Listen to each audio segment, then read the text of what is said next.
Johnny Dollar. Johnny. Yes? Hello? George Reed, Floyd's of England. Oh, what's the matter, George? You sound a bit down in the mouth. I am. What's up?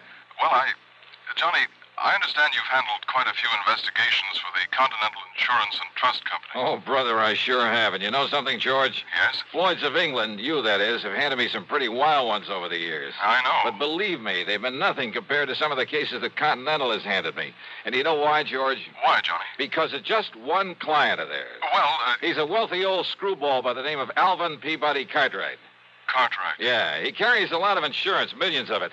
And any company that has his account is making plenty. Yes, But, brother, I know. the fantastic problems that man comes up with. Why, it's enough to drive you off your rocker. I mean, I'm always the goat. Yeah, I handled one crazy investigation for him only 3 or 4 weeks ago. So I understand. He told Continental that if they sent somebody else around, he'd leave him flat. Johnny. Actually, I suppose I shouldn't complain. Some of the biggest fees I've ever got have come out of his pocket. And you know something? Yes, Johnny? In spite of all his wackiness and these silly problems he hands me, well, over the years, I've really gotten to love the old character. And I mean, aside from those fancy fees I mentioned. Good, Yeah, I'm glad I think I'd do almost anything, within reason, that is, if it were necessary to help out Alvin Peabody Cartwright. Anything? Sure, anything. Thank heaven for that. But now you said you have troubles, George. I have. So I'm sorry I chewed your ear off about someone that Floyd's of England doesn't have to worry about, so... Don't we, Johnny? Huh? Well, of course not, because as long as he keeps his insurance with Continental... Unless... George... Unless... What, Johnny?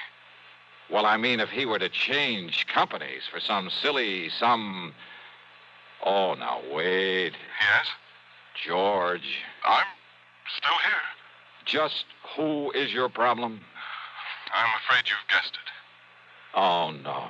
Yes, Johnny. Alvin Peabody Cartwright.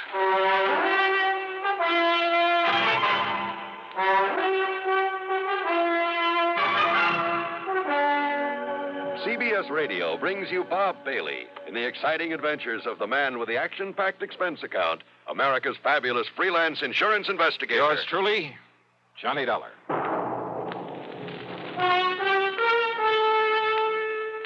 Pepsi-Cola refreshes without filling. Why? Because it's truly light. Charlie, you're forgetting something. Wait, Kay, there's more.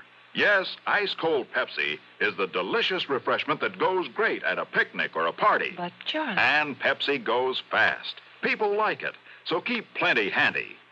There. Oh, you did fine, except for one thing. Well, I mentioned lightness and how Pepsi refreshes and how fast it goes. You left out Pepsi sociability. You know the Be Sociable song. But, Kay, I can't sing. I can. Listen. Be sociable, look smart, keep up to date with Pepsi.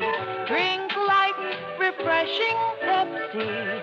Stay young and fair and debonair. Be sociable, have a Pepsi.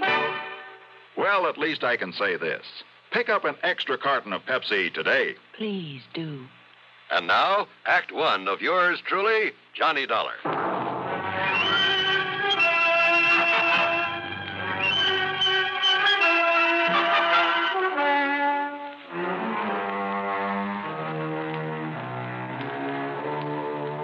Expense account submitted by Special Investigator Johnny Dollar to Floyd's of England, North American Office, Hartford, Connecticut. Following is an account of expenses incurred during my investigation of the Alvin's Alfred matter.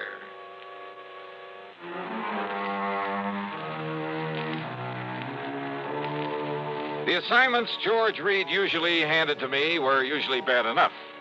But a combination of both George and Alvin Peabody Cartwright could be just a little too thick. Anyhow, expense account item $1, $1 for a cab to his office. Now look, George, don't tell me Cartwright has shifted all his insurance over here to Floyd's of England. Sit down, Johnny, please. Sure. Well? Yes, he has. Then, baby... As a matter of fact, after months of effort and expense, I managed to sell him on our company myself. Oh, brother. But if you have any idea of the amount of his annual premiums, well, Johnny, it's a real feather in my cap. But don't you realize what you've got yourself in for? I'm afraid I'm beginning to. So, Johnny, if you can get him off my neck... Cartwright? Twice in 1 month? Don't bank on it. But tell me all anyhow. Well, it's really my own fault. So anxious to get his business. And if you know how much that man spends on premiums every year... Yeah, you said that. Now get to the point. And I suppose I should have been more thorough, but...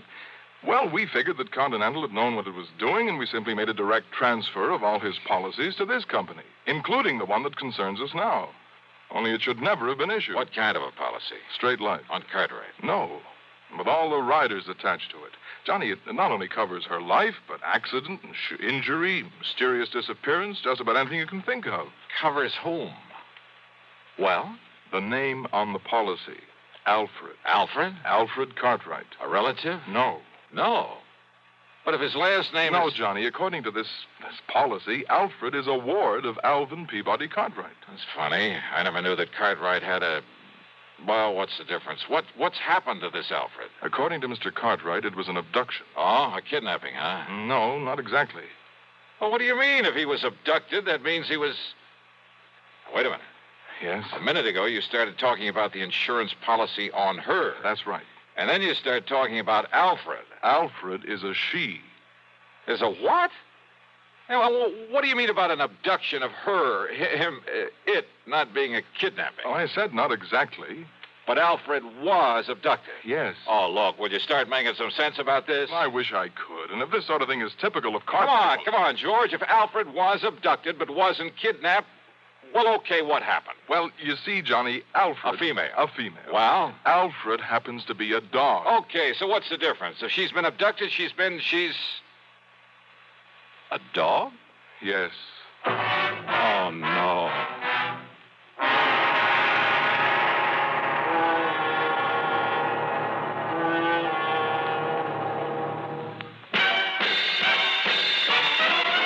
Are you smoking more now, but enjoying it less? Have a real cigarette, have a Camel. The best tobacco makes the very best smoke. Have a real cigarette, have a Camel. Are you looking for flavor and mildness? Have a real cigarette, have a Camel.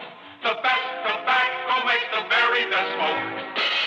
Have a real cigarette, a real cigarette, a real cigarette, have a Camel. Again, for the 11th straight year, Camel outsold every other cigarette, filter, king size, and regular. The best tobacco makes the best smoke. So if you're smoking more now but enjoying it less, change to Camels. Get more real satisfaction every time. Start to really enjoy smoking again. Have a real cigarette, a real cigarette, a real cigarette, have a Camel. And now, Act Two of yours truly, Johnny Dollar, and the Alvin's Alfred matter.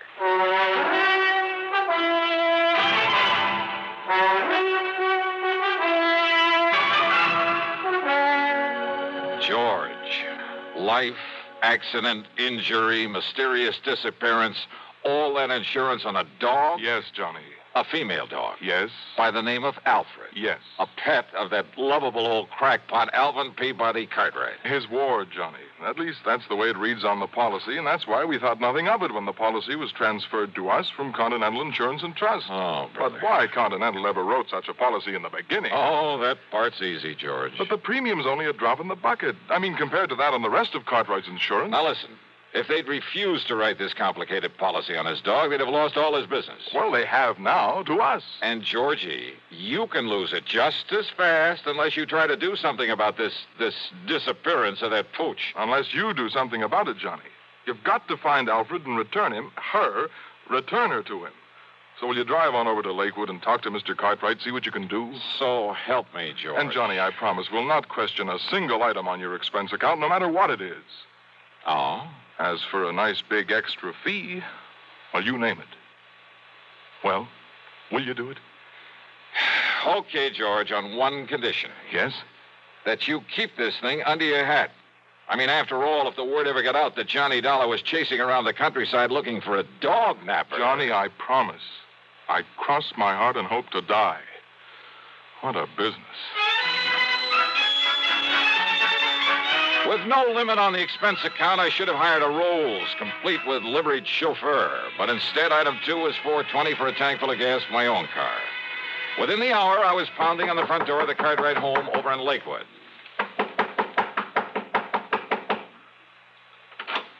Hi, Mr. Cartwright. No. I'm sorry I'm out. I'm far too upset to talk to anyone right now. So goodbye. No, wait a minute. Hey! Yes. Why, Johnny? That's right. Well, why didn't you say so? Come in, boy. Come in. Sure. Well, sir, how are you? Yes, come in and commiserate with me in my hour of bereavement. How anybody could be so wicked as to take Alfred, my pride and joy, away from me. But somebody did. And, Johnny, you must find her and must bring the culprit to justice. Spare no effort, spare no expense, but come on, Johnny. Well, have you any idea, Mr. Cartwright, who might have walked off with the pooch? Pooch?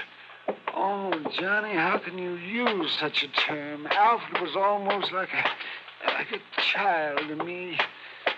Dear little thing. Oh, yeah, I'm sure. But you haven't answered my question.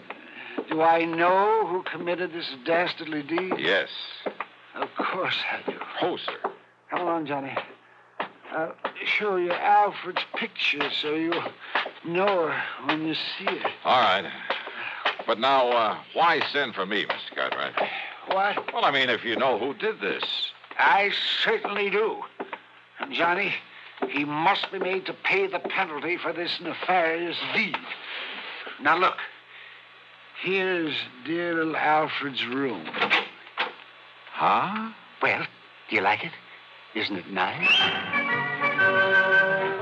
I could hardly believe my eyes. It was more like the playroom for some much too wealthy child.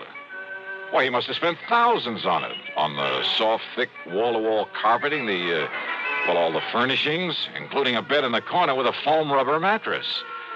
There was a growing tree in the middle of the floor and a half-dozen miniature fire plugs scattered about. There were rubber bones and balls and toys of all sorts and sizes Toys. In addition to everything a dog could possibly play with, there was a big table with a scale model electric train, an erector set, a microscope, a lot of other science toys, including a working model of a... Huh?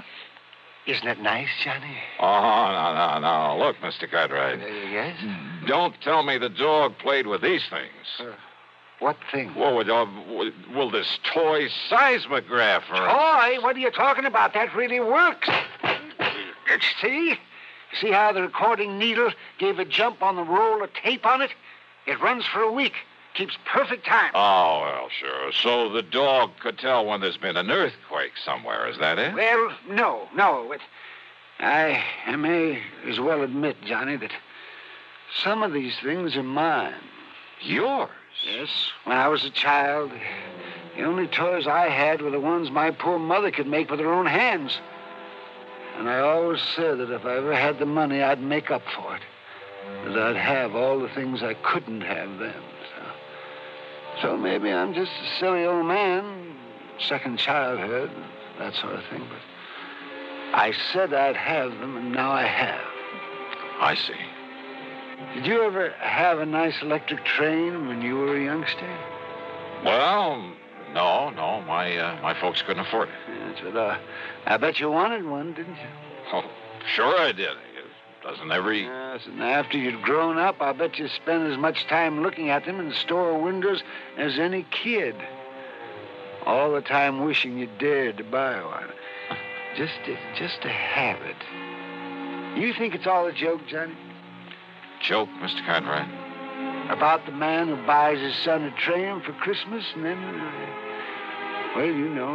plays with it all Christmas morning? Yeah, maybe you got a point there. Of course I have. And that's the trouble with growing up. People get so proud or stuffy or something that they won't unbend. They won't let their hair down and enjoy some of the simple little things that they'd really like to do. They're so afraid that somebody might laugh at them. I'm not laughing, Mr. Cartwright. And that's why I like you, Johnny, because you've sense enough to realize that, well, maybe an eccentric old character like me isn't so eccentric after all. That he's just become smart enough to get rid of a lot of nonsensical inhibitions. Yeah, you have got a point there. Maybe you can understand why this same old man is so upset about losing a wonderful companion, his dog. She was such a dear. I looked all over before I found her and bought her and brought her here. Her, Mr. Cartwright. That's right. Then why did you name her Alfred? Well, to be honest about it, Johnny, I'd really hoped for a boy. Yeah. Yes. Now, you say you know who who dog-napped her. Clarence. Clarence? Clarence Brixton. A stupid day servant I fired yesterday. He was the only one that could have done it. Who would have done it? When did this happen? Last night, between 7 and 8. I'd gone over to visit the widow Parkins. Oh, a bit of romance in your life, Mr. Cartwright? Oh, Johnny, how can you say that? Well, she is very nice. There was nobody here but little Alfred. I'd even locked her in. Oh, what about the house? Was it locked? Of course it was. But Clarence still had his key to it. And if you know this house, Johnny, and nobody could have broken in. Oh, I'm sure of that. Besides, there was no sign of anybody trying to. There was no footprints outside. There was no ladder marks. There was nothing. Uh-huh. Even the stupid local police agree that Clarence must have done it. Then why haven't they nabbed him? Because they believe his alibi. From that character, that wife of his. They live the other side of town, and she swears he was at home when it happened. And you're sure that only he had a key to this house? That's right, outside of my own. So he must have done it.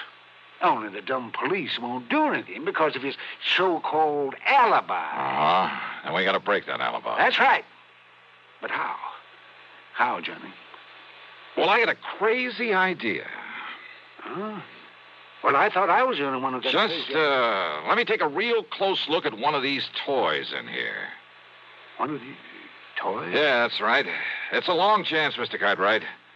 But let's see what happens.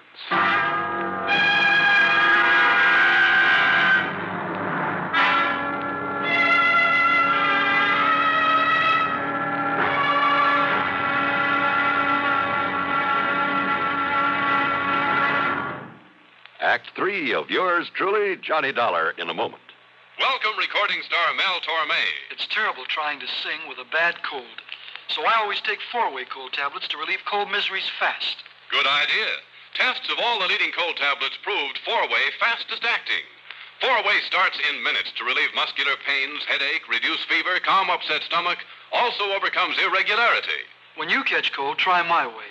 Take 4-way cold tablets. The fast way to relieve cold distress and feel better quickly. 4-way, only 29 cents. Now here's a word about another fine product of Grove Laboratories. Had dandruff for years? Now get rid of it in 3 minutes with Fitch Dandruff Remover Shampoo. 3 minutes with Fitch regularly is guaranteed to keep unsightly dandruff away forever. Apply Fitch before wetting hair. Rub in 1 minute. Add water, lather 1 minute. Then rinse 1 minute. Every trace of dandruff goes down the drain. 3 minutes with Fitch. Embarrassing dandruff's gone. Fitch can also leave hair up to 35% brighter. Get Fitch Dandruff Remover Shampoo today. And now, Act 3 of yours truly, Johnny Dollar.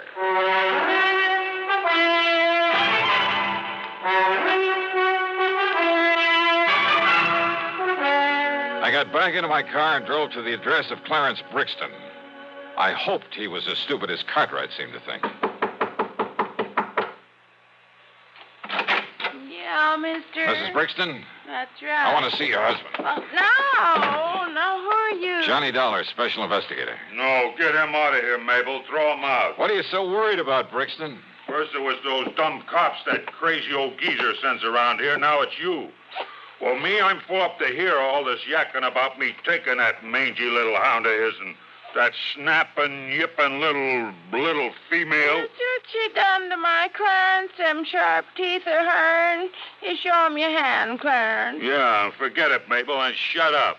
You get these marks when you were hauling Alfred out of that playroom against her will? Huh? Now listen. A little dog, you said. Oh, not much bigger than Clarence's hand. Poisonous looking. Oh, then you've seen it, Mrs. Brixton. Well, no. Now, Clarence told me about it. Yeah, sure, I told her. I see. Well, what do you see? And I hope it means the dog is still alive. After all, if you took the trouble to bring it here. Well, what are you talking about? You trying to say I stole the dog off of him? So maybe nobody did, wise guy. What do you mean by that? Ask me, that lousy pooch got out of there on her own free will, just to get away from that crazy Cartwright like anybody in her right mind. Oh, out of a locked room in a locked house? Sure. Cartwright always left the window open so she could sleep good. He left so the dog took off somewhere. A little dog jumped out of a third-story window? Why, it would have killed or crippled her. All right, so then he was wrong about when it happened. While he was out, he said. And he was out between 7 and 8 p.m. last night. And that's when somebody chased Alfred around until he caught her, then took her away. Prove it. Yeah, some big, clumsy ox like yourself, Clarence, who had a key, who knew the place, knew he'd better leave the place looking undisturbed before getting away. But he didn't. Yeah? Here. Take a look at this. What's that, huh? From a working model seismograph there in that playroom. What? Yeah. You see, Clarence? Every clumsy footstep of yours registered in black and white for some 5 or 6 minutes during a period between 7 and 8 o'clock. Oh, don't look like his feet to me. But I didn't touch that thing. You didn't need to. You mean them squiggles on the paper, my footsteps? What do you think? And what do you think of modern scientific investigation, Clarence? Scientifical, huh? Gee. But listen, mister, please, it was only so Clarence could make like he found the dog and then take him back and then maybe get his job back. Yeah, could have worked, too, only... Only what, Clarence? Some local cops. They was a pushover. But then you had to come along. All right, Dollar. Well? Dollar, I give myself up.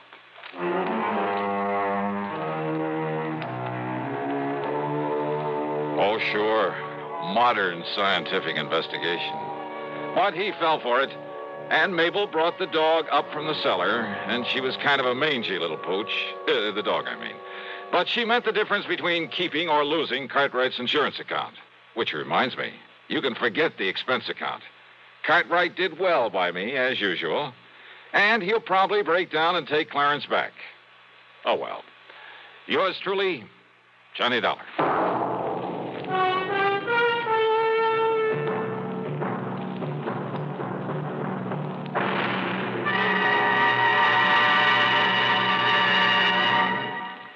Our star will return in just a moment.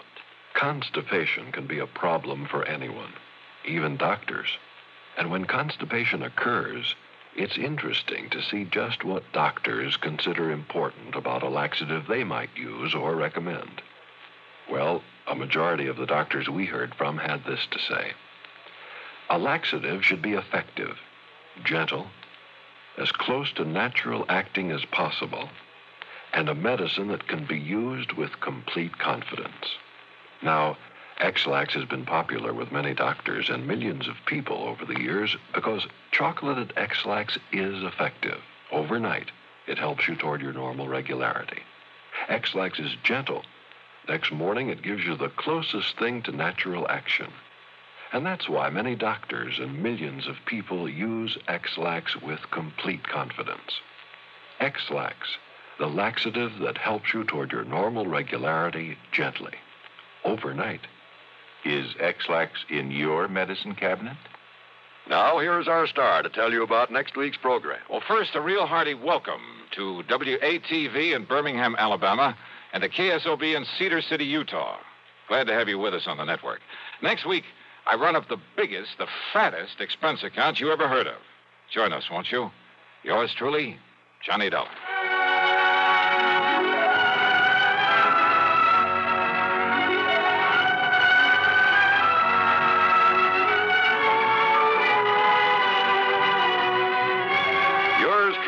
Johnny Dollar, starring Bob Bailey, originates in Hollywood and is written, produced, and directed by Jack Johnstone. Heard in our cast were Virginia Gregg, G. Stanley Jones, Howard McNear, and Frank Gerstle.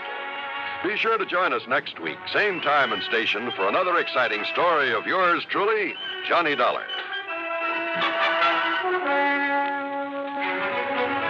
This is John Wall speaking.